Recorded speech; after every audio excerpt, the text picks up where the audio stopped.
Hello, my beautiful souls. I was thinking this morning about something women almost never realize, especially emotional eaters. And it's this: every judgment you use against yourself, every criticism, every moment you call yourself weak, lazy, or believe that you're not enough in some way, it has a positive intention behind it. I know what you're thinking.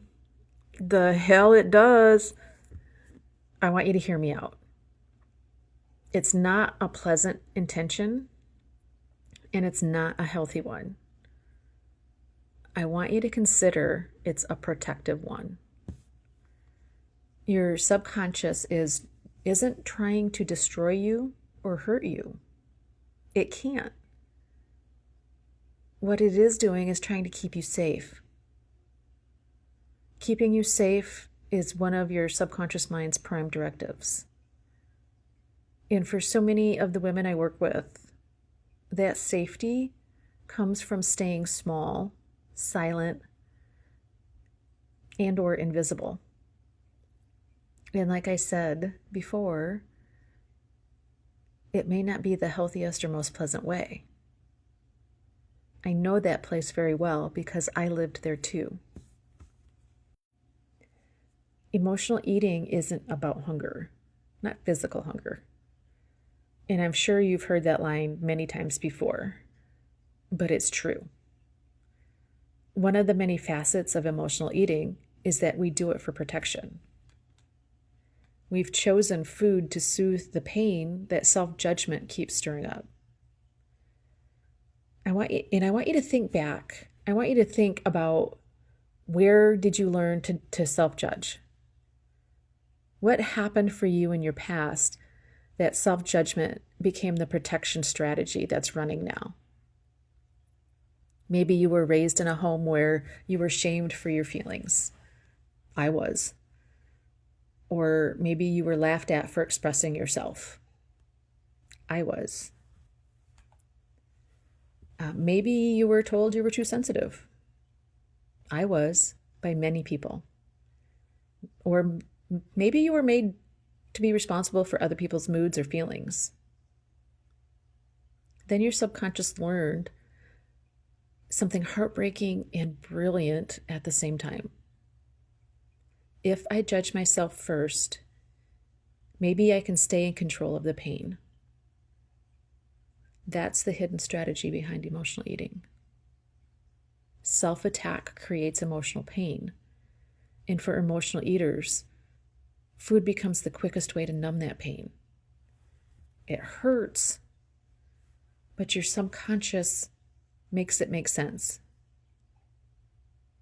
If I hurt myself first, it hurts less than if someone else hurts me. I can control the pain. So let's go deeper into the subconscious strategy. If your parents were emotionally unpredictable or withholding parents, like if you had to be a certain way to earn their love, you grew up in a household where love felt conditional, you most likely learned to create a safety strategy through self-attack. And that strategy looks like, if I criticize myself first, maybe nobody else will. It will be less painful if they do. If I punish myself first, maybe I won't be blindsided. Nobody can punish you as harshly as you. If I keep myself, quote unquote, in line, maybe I won't lose love. I won't be rejected. So I'm going to give you a couple of inner scripts that may be running. Which one resonates for you? I must control everything. Because if I manage every detail, maybe nothing will blindside me. Nothing will be unpredictable the way it was when I was little. For example, Let's say a woman plans every meal, she tracks every bite, rehearses what she's going to say before a conversation. If anything unexpected happens, if someone's running late or she's running late, something happens in the change in plans, somebody says something that feels off, it sends her into a spiral. And it's not because she's rigid. It's because that unpredictability feels like danger. And danger means I have to keep myself safe. And in order for me to feel safe, I need to run that strategy, and part of that strategy is food. Another inner script is nothing I do or say is ever good enough, so I must punish everything. If I attack myself first, maybe I won't have to feel the sting of someone else's disappointment or their rejection. So let's say Jane eats something off plan and immediately says, "Shame on you. You should know better. Why can't you just stick to anything?" Jane thinks that shame will keep herself in line. And the more in line she is, the more perfect she is. But really, it's just that old reflex. The one where she thinks she is beating others to the punch. After the self-criticism hits, Jane feels overwhelmed, defeated, and reaches for food to numb the pain she just created for herself, unknowingly. And again, it's not a healthy strategy, but one that her subconscious thinks is protecting her.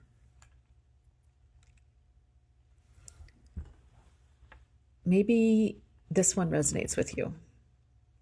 I must hide everything about myself because I'm so broken, I'm so unworthy.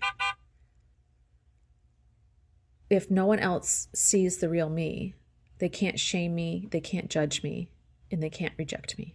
They can't abandon me. Sarah smiles in public and falls apart in private. She refuses help and tells everyone she's fine. She keeps all her emotions tucked behind a practice mask.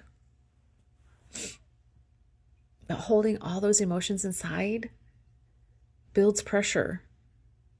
Pressure that eventually has to come out. Maybe it comes out at night, binging in front of the TV. Maybe it's eating alone in the car.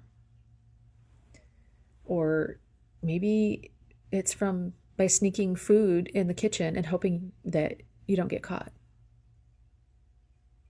Food becomes the only place Sarah lets herself feel.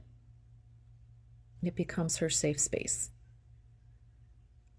Emotional eating becomes the relief valve. It softens the sting of criticism, yet you've been trained to direct inward. Here's the part that lands deep in the body. And the part that lands deep in the body when you finally see it, the real wound isn't perfectionism. It isn't food. It isn't willpower or a lack of discipline. These are all just symptoms of the real problem. The real wound is conditional worth. Somewhere long ago, your unconscious mind, your subconscious mind decided that it wasn't safe to be yourself. I decided that. So I'll become who I think I have to be in order to feel loved, accepted, and worthy. For me, I had to be perfect to be loved. I have to always say yes and agree to everything to be liked and accepted, to feel like I belonged. That's the moment emotional eating begins. The split between who you are and who you're performing as. When you believe your worth is determined by others, and love is conditional, food becomes unconditional. It feels like it's always there. It never rejects you, and it never judges you. Food becomes the comfort when people who said they love you didn't or couldn't. And the breakthrough that changes everything, the one that shifted everything for me, is shifting from conditional worth through performance to innate worth through self-acceptance. From knowing deep inside myself, I am worthy, despite what anybody else thinks or says. It changed my life, and I think it will change yours too. And when that shift starts happening, the entire perfection, shame, guilt strategy, that protection strategy, begins to collapse. And it's not because you force it. Not because it's because it's no longer necessary. It's no longer necessary for your survival. It's no longer running from within you. When that strategy collapses, the emotional eating collapses with it. And it might not happen all at once. It might be gradually. And then all of a sudden, you notice, I haven't been emotionally eating. That's what happened for me. About 3 months after my breakthrough with my coach, I noticed I'm no longer eating enough food for 3 people at every meal. Wow, when did that happen? And it felt so amazing. The moment you stop attacking yourself, you stop needing food to soothe the wounds those attacks create.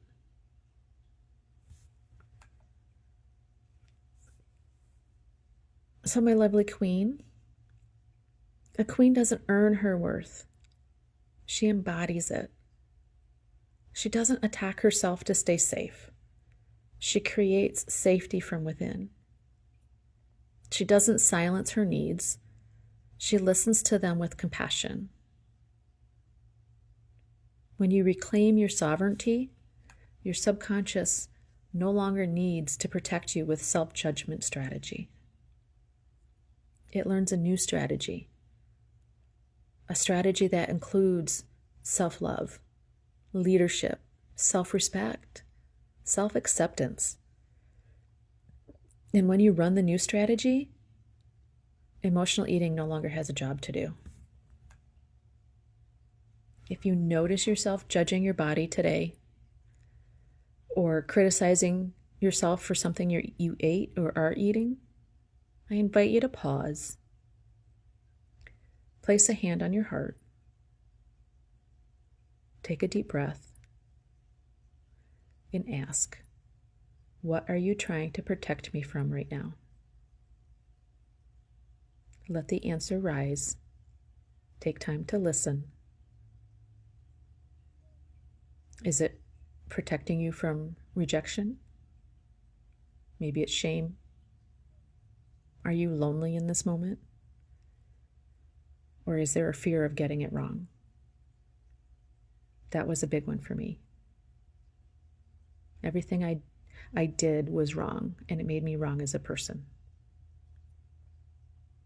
And then choose from that sovereign place. You may still choose to eat, you may not. You may choose to do something else, but you're doing it with conscious choice.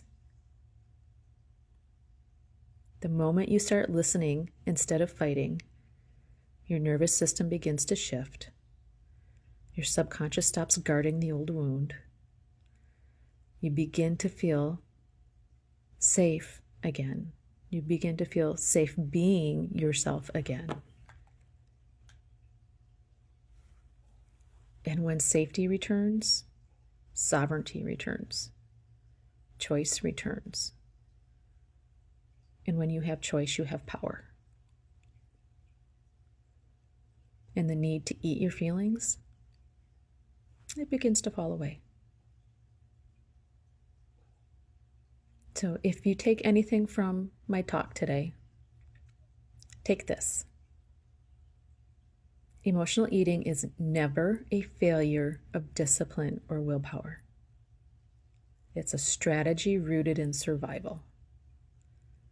And survival strategies can be rewritten. You're not collapsing a behavior, you're collapsing a strategy that once protected you. And on the other side is the woman that you've always been, the one who leads herself with grace and worthiness. Walk gently with yourself today. You're learning to be your own queen. And as always, stay true to you and live radiantly, my beautiful souls. I love you.